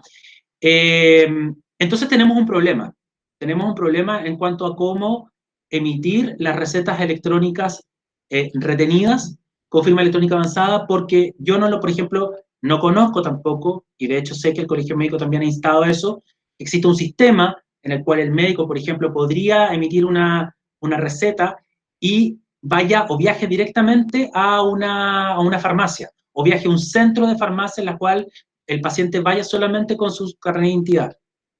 Es por eso que también algunos centros lo que han hecho es, dentro de esta teleconsulta, hasta que no se instale un sistema óptimo para el manejo de recetas retenidas, es simplemente no emitir recetas retenidas mediante la teleconsulta.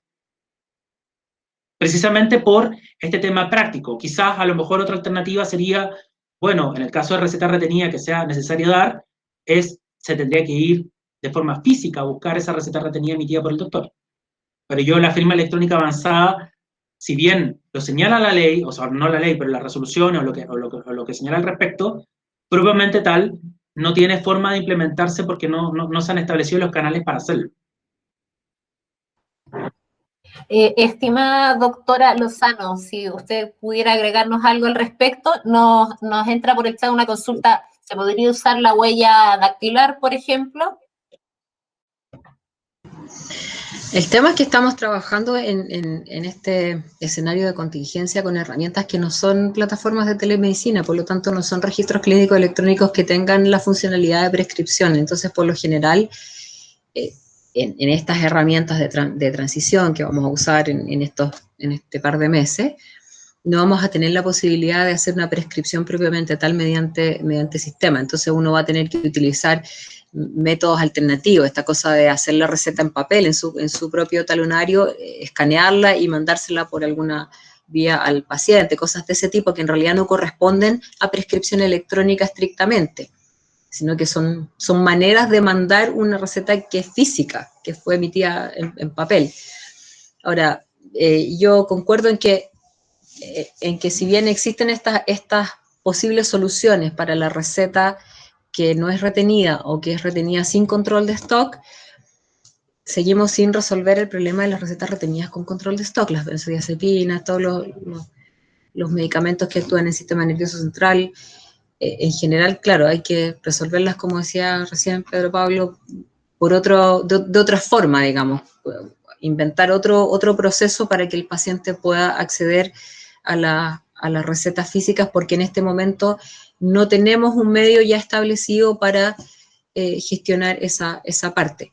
Y puede ser que durante un tiempo largo no lo tengamos si seguimos usando estas plataformas que en realidad no son de telemedicina, que ni siquiera tienen registro clínico electrónico y ni siquiera permiten hacer una prescripción. Si usamos una plataforma de telemedicina, esa plataforma debería tener la posibilidad de permitir prescripción y eventualmente dejar eso registrado en la historia clínica del paciente y además enviarlo a alguna farmacia. La tecnología en este minuto ya lo permite, incluso el MinSal ha desarrollado una herramienta que nos va a permitir dentro de un futuro cercano tener resuelto el problema de la transmisión de la receta. Pero con la receta retenida, las precauciones tienen que ser mayores y por lo tanto ese es un problema que se va a demorar un poco más en ser resuelto. Por el momento podemos usar vías alternativas fuera de estas plataformas que vamos a usar para la comunicación para resolver el tema de las recetas en el caso de las recetas normales, llamémoslas, cotidianamente, y resolvemos con un proceso distinto el tema de las recetas retenidas con control de stock.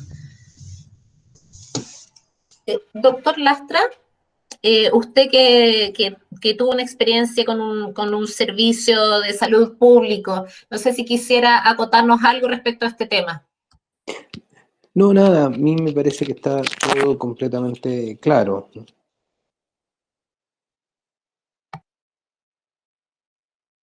Doctor, entonces, en honor al tiempo, vamos a pasar al otro tema, al tema de cierre ya de la presente entrevista, que tiene que ver con las proyecciones que se le ve a la telemedicina una vez que ya haya terminado este contexto médico particular.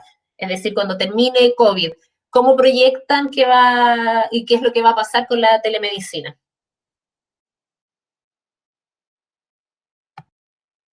Doctor Lastra, ¿quiere comenzar usted? Ya, muy bien. Mira, yo creo que primero partir recordando que no estamos frente a un recurso que es nuevo, es un recurso que tiene un par de décadas al menos, ya siendo promovido por la Organización Mundial de la Salud, desde el 90 en adelante que hay información en esta materia, planteando desafíos fundamentalmente de cómo ir regulando, primero. Segundo, cómo ir logrando su mejor utilización sin por esto deteriorar el acto médico.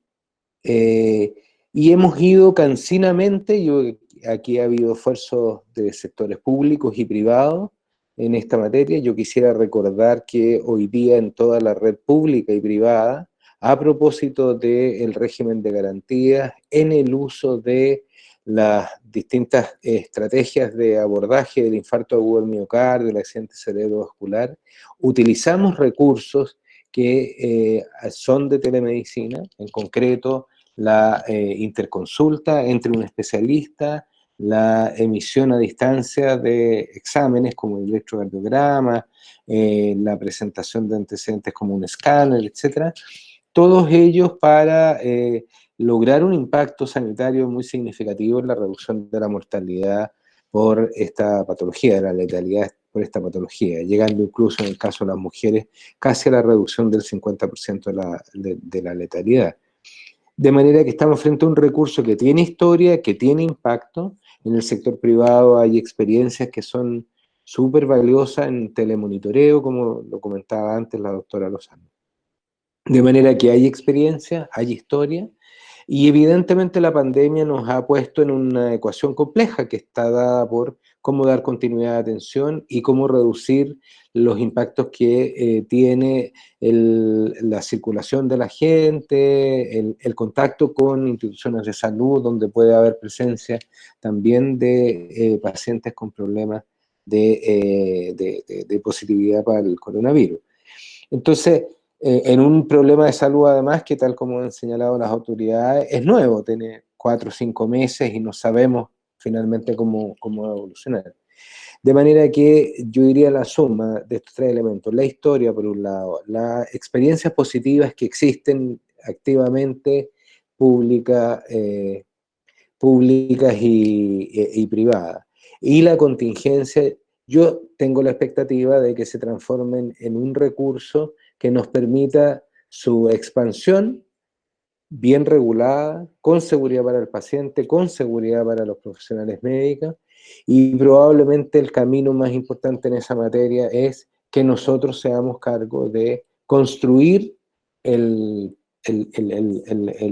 contexto en el cual debe ser utilizada, definir los protocolos, aportar en una materia que necesita mucha información, mucho conocimiento y mucha participación activa de los profesionales médicos, porque de lo contrario empezamos a perder el control sobre un recurso que si no es controlado médicamente, a mí me parece que puede transformarse en un problema.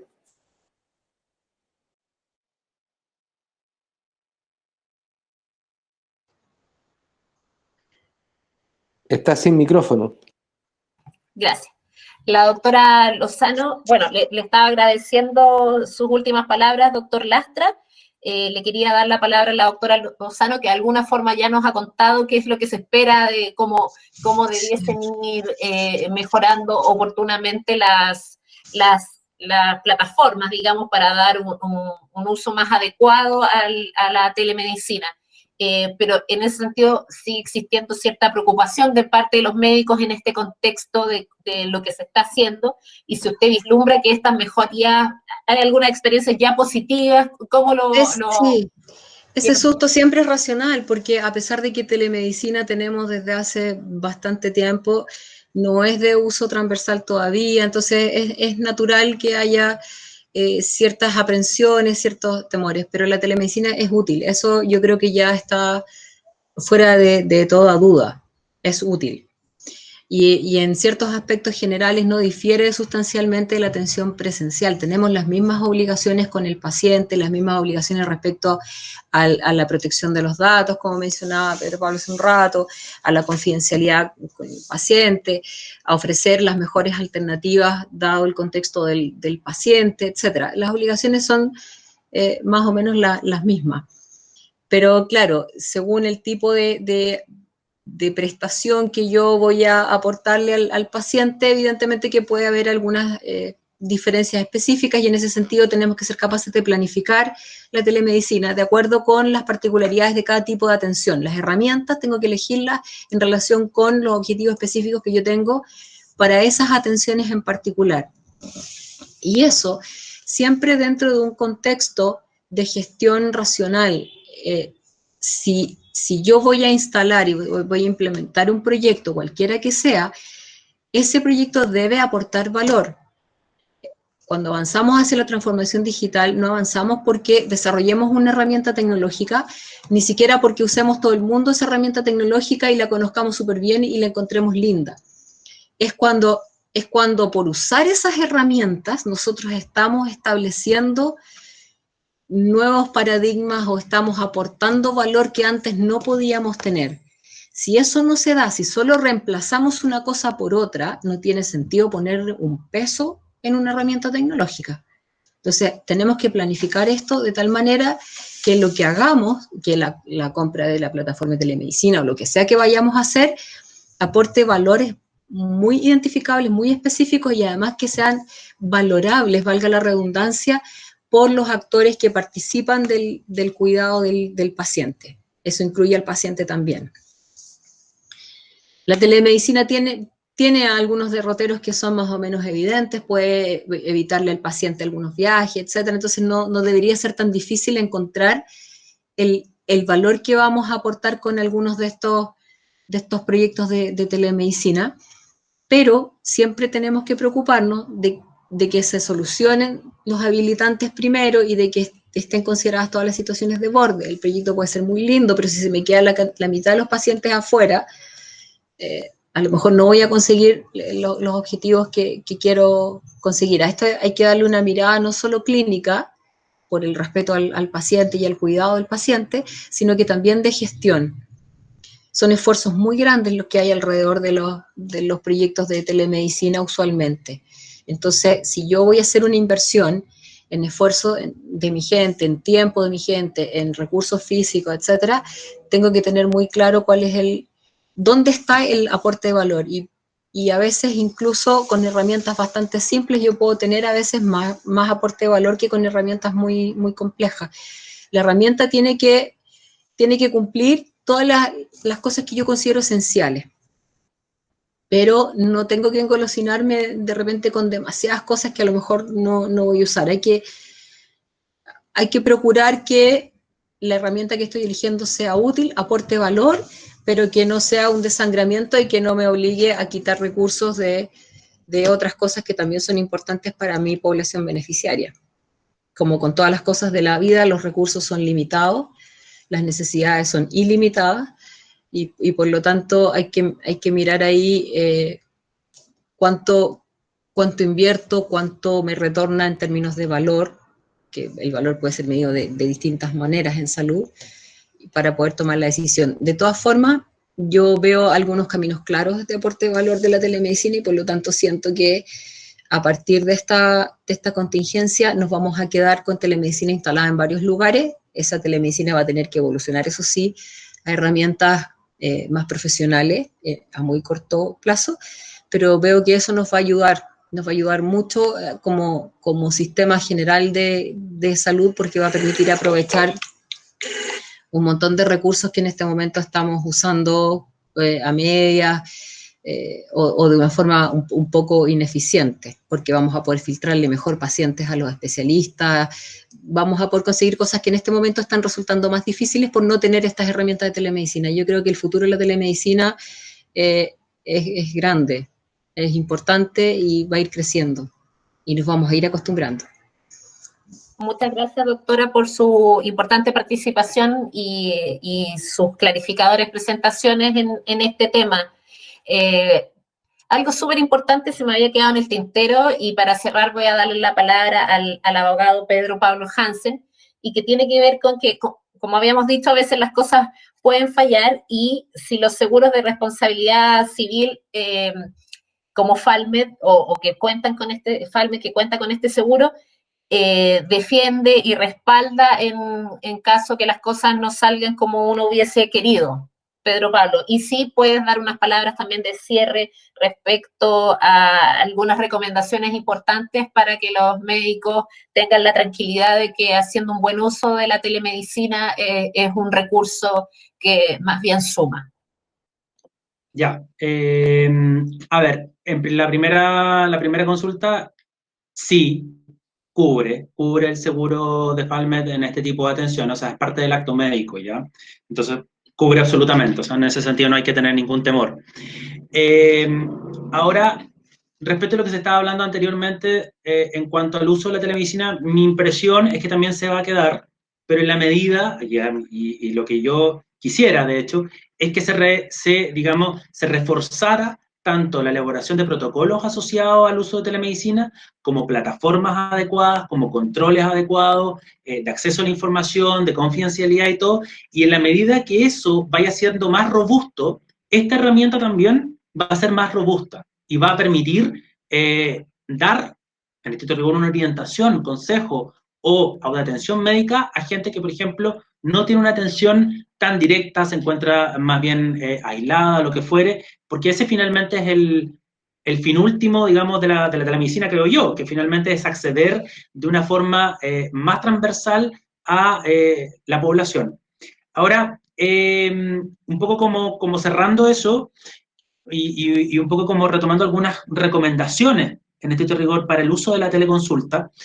Lo primero, en estricto rigor, y ya lo hemos dicho, creemos que es fundamental en la elaboración de un consentimiento informado que el paciente sepa, de hecho, cuáles son las reglas del juego, como dije anteriormente, o los cánones en los cuales se va a dar esta teleconsulta. ¿Ya? En estricto rigor, puede ser ya sea en la misma plataforma que exista un banner que diga que esa persona acepta o no, con la grabación, distintos tipos de formas en las cuales podrían ser utilizadas en el cual el paciente dé su consentimiento. Otra cosa que nos ha tocado acá y que también creo que es súper importante es asegurarme también que el paciente esté en un lugar privado en el cual también esté haciendo esta teleconsulta. Y yo como médico también asegurarme que esté en un lugar privado, ¿ya? Que no esté expuesto en ninguna cosa, que digamos que existan otras personas que también puedan conocer de esa atención, ¿ya? Esto sigue siendo una atención médico-paciente privada, entonces deben darse esas condiciones también. Y de último, es el registro clínico. O sea, el registro clínico es la piedra angular de todo juicio. Quiero hablar ya que ya vamos a un juicio probablemente tal, y yo pienso, digamos, como abogado, es la piedra angular de todo tipo de procedimiento, y para dejar registro de la historia del paciente es fundamental, ¿ya? Más allá de la videollamada, ni mucho menos, sino que es el registro clínico en lo cual yo escrituro y dejo constancia de lo que estoy constatando, de las aprehensiones que le digo al paciente, de las hipótesis diagnósticas, etc. Eso más que nada, y al finalizar a lo mejor la consulta, creo que también es prudente que el médico señale que a lo mejor ante cualquier cambio o evolución vuelva a consultar o vaya a un servicio de urgencia, lo que fuere, dejar siempre esa ventana abierta en la cual esta teleconsulta permita que a lo mejor ante un cambio de evolución el paciente concurra presencialmente a otro centro de mayor complejidad. Muchas gracias, Pedro Pablo, nuevamente por reforzarnos que esta es una herramienta complementaria en la atención y no es una herramienta que funciona sola, digamos, y que se da en un importante marco. Bueno, les pido toda la comprensión del mundo. Como les contábamos, llegaron más de 200 preguntas y tratamos de que todos los que nos enviaron se sientan satisfechos y que se les respondió pertinentemente sus principales dudas. Sin embargo, sabemos que deben haber quedado muchas en el tintero o, por supuesto, durante la entrevista se van abriendo nuevas dudas. Así que, por favor, a través del formulario de encuesta que le vamos a enviar finalmente, nos puede evaluar y ahí hacernos también llegar cualquier nueva consulta que les haya quedado y que eventualmente, si es necesario, signifique crear una segunda sesión de entrevista respecto a este tema puntual. Sé que quedaron consultas éticas de la confidencialidad, algunas dudas muy precisas respecto a las plataformas, así que, o frente a algunas especialidades, así que desde ya lo más importante es agradecerles que nos estén acompañando ya en una cuarta sesión de estas entrevistas que Falmed ha organizado especialmente para este periodo de pandemia. Hemos tenido una alta convocatoria, así que recordarles que nos seguiremos encontrando durante el mes de mayo todos los jueves, excepto el 21 de mayo, que es feriado. Y entonces son 3 temas que tenemos ya planificados tocar el próximo mes, que sería la próxima semana, derechos laborales en el área privada, en el marco de la contingencia sanitaria, por supuesto. El ciclo continuaría luego con la limitación o la adecuación, como se llama ahora, del esfuerzo terapéutico. Y ahí vamos a entrar de lleno a ciertas consultas éticas. Y finalmente cerraríamos el mes de mayo con la protección laboral de aquellos médicos o profesionales de la salud que son de alto riesgo. Así que desde ya los dejamos invitados para que participen. Siempre es importante que se inscriban antes para asegurar el cupo y para hacernos llegar sus consultas. Quiero agradecerle a los 3 panelistas su completa información, su buena disposición para atender distintos temas, porque pucha que los bombardeamos con hartas consultas, así que agradecer y muy especialmente a la doctora Lozano, porque bueno, ella fue una invitada especial y que nos respaldó, digamos, con esta inquietud de Falmed de dar a conocer estos temas. Así que muchas gracias, doctora, y por el importante aporte que nos entregó. Por supuesto, a nuestro abogado Pedro Pablo Hansen, al doctor Lastra, asesor del área de docencia, y a todos los médicos que en algún minuto llegaron a sumar, yo creo que más de 150 personas conectadas. Agradecerle las consultas, la confianza en nuestra institución y, por supuesto, recordarles que toda esta información va a estar disponible en nuestro sitio web falmed.cl y en Twitter @falmedchile.cl. El resto nos estaremos comunicando a través de nuestro correo electrónico, de sus correos electrónicos, para hacerles llegar el video completo.